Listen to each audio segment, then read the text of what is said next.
శివుడు పార్వతికి చెప్పిన శివరాత్రి కథ.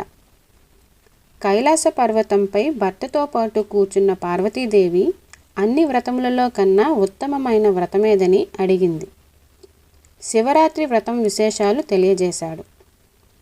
ఈ వ్రతాన్ని మాఘ బహుళ చతుర్దశి రోజు మాత్రమే ఆచరించాలని, తెలిసి చేసినా తెలియక చేసినా యమదండన నుంచి తప్పించుకోవచ్చు అంటూ ఈ కథ చెప్పాడు. ఒకప్పుడు పర్వత ప్రాంతంలో వ్యాధుడు అనే వేటగాడు ఉండేవాడు. నిత్యం అడవికి వేటకు వెళ్ళి సాయంకాలంలోపు ఏదో ఒక జంతువును ఖచ్చితంగా చంపి ఇంటికి తీసుకొచ్చేవాడు. ఒకరోజు మాత్రం ఉదయం నుంచి సాయంత్రం వరకు ఎంత వెతికినా ఏ జంతువు కనిపించలేదు. దీంతో ఆ రోజు సమయం బాగోలేదనుకొని ఖాళీ చేతులతోనే ఇంటికి తిరుగుముఖం పట్టాడు. ఇంటికి వెళుతుండగా మార్గ మధ్యలో ఓ వాగు కనిపించటంతో ఓ ఆలోచన వచ్చింది. అక్కడికి నీరు తాగేందుకు జంతువులు ఖచ్చితంగా వస్తాయని భావించి వెంటనే ఆ దగ్గరలోని చెట్టెక్కి అదే పనిగా చూస్తూ కూర్చున్నాడు. తన చూపులకు అడ్డంగా వచ్చిన ఆకులను కాయలను విరిచి క్రింద పడేశాడు. అప్పుడు చలిగాలులు విపరీతంగా వీస్తున్నాయి. ఆ సమయంలో శివశివ అంటూ గజగజ వణుకుతూ విల్లు ఎక్కుపెట్టి జంతువుల కోసం ఎదురు చూశాడు. ఎట్టకేలకు తెల్లవారుజామున ఓ లేడి కనిపించింది. వెంటనే బాణాన్ని ఎక్కుపెట్టాడు. అది చూసిన లేడి, వ్యాధుడా నన్ను చంపకు అని మనిషిలా మాట్లాడింది. వ్యాధుడు ఆశ్చర్యపోయి, మనిషిలాగే మాట్లాడుతున్నావే, ఎవరు నువ్వు అని అడిగాడు.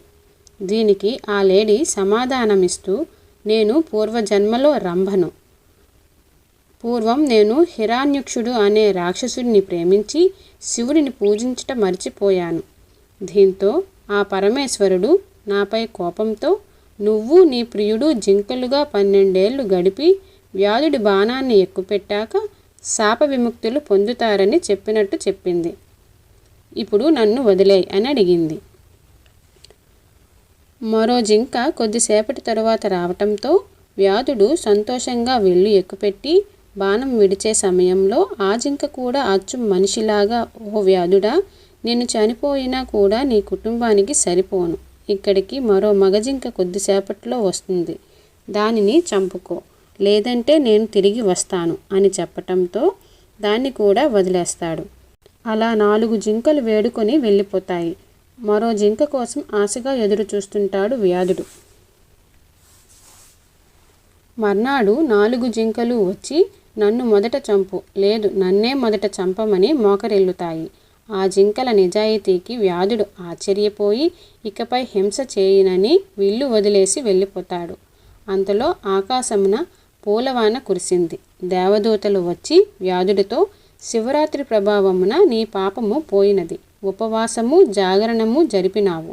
తెలియకుండానే యామమును పూజించినావు. నీవు తెలియకనే బెల్వపత్రములు త్రుంచి శివలింగాన్ని పూజించావు. సశరీరముగా స్వర్గమునకు వెళ్ళుము అని చెప్పారు. ఈ కథను వినిపించిన తరువాత పరమేశ్వరుడు పార్వతీదేవితో, దేవి, ఈ మృగ కుటుంబమే ఆకాశమున కనిపించు మృగశిర నక్షత్రము. 3 నక్షత్రములలో ముందున్న 2 జింక పిల్లలు, వెనుకున్న 3వది మృగి. ఈ 3ంటిని మృగశీర్ష మందురు అని చెప్పాను. ధన్యవాదములు.